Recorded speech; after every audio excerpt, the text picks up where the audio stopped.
θα ακούσουμε ύμνο. Τα φωνητικά και τους ψαλμούς θα κάνουν η κυρία Αναστασία Εγκιστριώτη και ο κύριος Εύμολπος Τσάμης. Πριν ξεκινήσουν θα καλέσω τον κύριο Τσάμη, έτσι πολύ σύντομα, να μας εξηγήσει τι ακριβώς θα ακούσουμε. Ελάτε κύριε Τσάμη. Καλησπέρα σας. Υγεία και χαρά να έχετε. Θα ακούσουμε κάτι από τους ορφικούς ύμνους, αφιερωμένο στον Ασκληπιό. Η ορφική ύμνη είναι μια αρχαιοτάτη, αποτάτη πολιτισμική φιλοσοφική κληρονομιά και έχει δομή. Είναι πράγματι καταπληκτική η δομή αυτών των ύμνων. Έχει αρχικές προσφωνήσεις, έχει προσδιορισμούς, έχει δοξαστικά μέρη, στο τέλος καταλήγουν με μία επίκληση κλπ.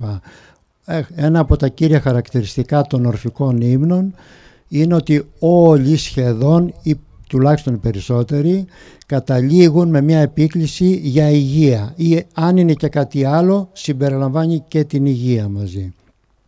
Σκεφτείτε ότι ακόμη και ο ύμνος του Άρεος, που είναι ο Θεός του πολέμου, στο τέλος καταλήγει ο Ορφέας να λέγει εκεί εσύ που είσαι ο Θεός του πολέμου και αρέσκεσαι σε φασαρίες κατά τη αυτά, σε παρακαλούμε να μετατρέψεις την δύναμη των όπλων σε έργα της Διούς, της Δήμητρος, δηλαδή της καλλιέργειας, γιατί ποθούμε την ειρήνη που τρέφει τα παιδιά. Οι ορφικοί ύμνοι έχουν βασιστεί πάνω σε φυσικές, ας το πούμε, εκδηλώσεις.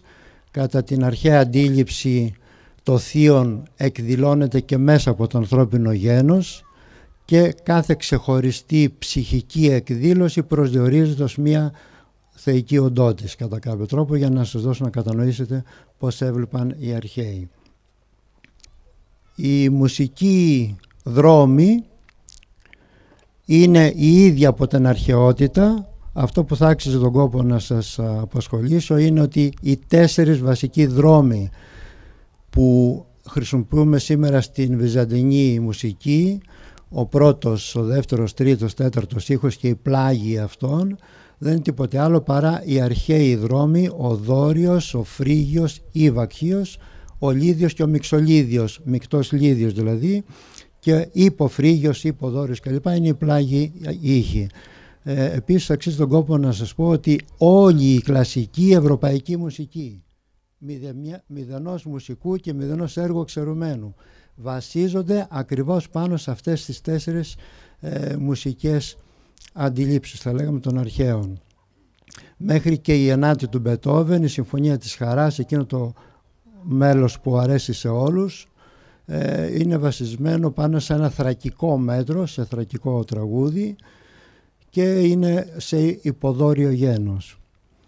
Θα ήθελα να σας ευχαριστήσω και εγώ και τους ηθήνοντες και τους συνεργαζόμενους. Και εμείς τα ίδια.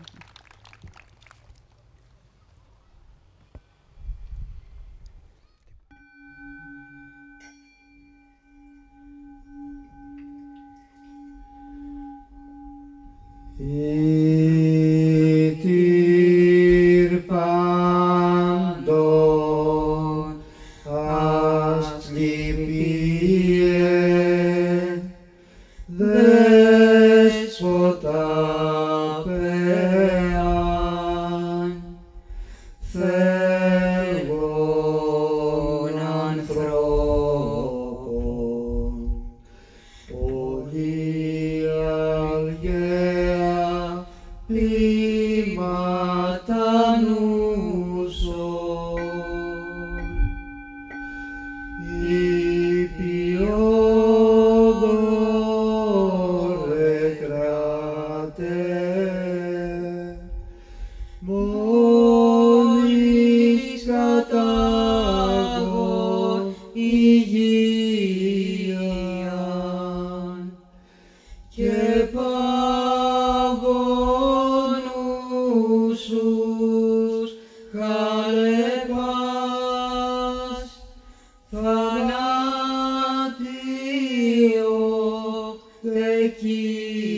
λεξίκα κι ολιομήρε.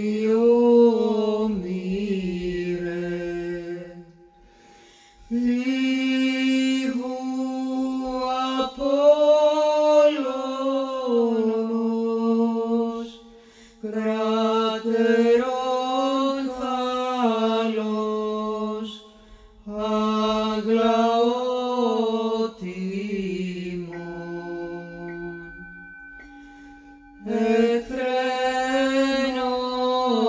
Εκφρένωσον υγείαν έχων, σύλλεκτρον αμεμφή,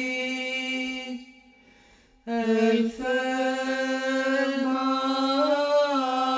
μακάρ σώτη,